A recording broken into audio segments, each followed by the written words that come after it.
Middle east में Israel Hamas की युद्ध की वजह से हालात पहले ही खराब थे। इसके बाद ईरान के भीषण मिसाइल हमलों से मिडिल ईस्ट जंग के मैदान में बदल गया। इजरायल के दमिश्क में ईरानी दूतावास पर हमले के बाद ईरान ने पलटवार किया और फिर इजरायल ने एक और हमला कर दिया। इजरायल ने ईरान को कमजोर करने के लिए परमाणु संयंत्रों को निशाना बनाकर इस्फहान शहर में न्यूक्लियर प्लांट को निशाना बनाने के लिए मिसाइलें दागी। और अब ये जंग यही नहीं रुकी है। दूसरी तरफ ईरान अंदर ही अंदर कुछ ऐसा कर रहा है जिसका अंदाजा खुद इजरायल को भी नहीं है। जी हाँ, इस खबर ने इजरायली पीएम नेतन्याहू की चिंता को बढ़ा दिया है। दरअसल इस्लामिक रेवोल्यूशनरी गार्ड कॉर्प्स के top commander brigadier general Amir Ali Hajizadeh ने चौंकाने वाला खुलासा किया है।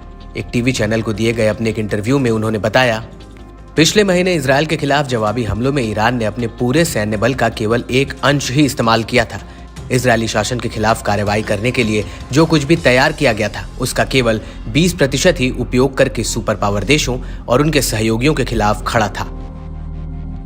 IRGC के कमांडर ने इजरायल की मदद करने आगे आए सुपर पावर देश अमेरिका के बारे में भी जिक्र किया। उन्होंने इस बात पर जोर दिया, इजरायल ने ईरान के हमलों का मुकाबला करने के लिए अपने सभी सैन्य बल जुटाए और अमेरिका ने भी इजरायल के समर्थन में अपने विमान, क्रूजर और एयरक्राफ्ट कैरियर तैनात किए।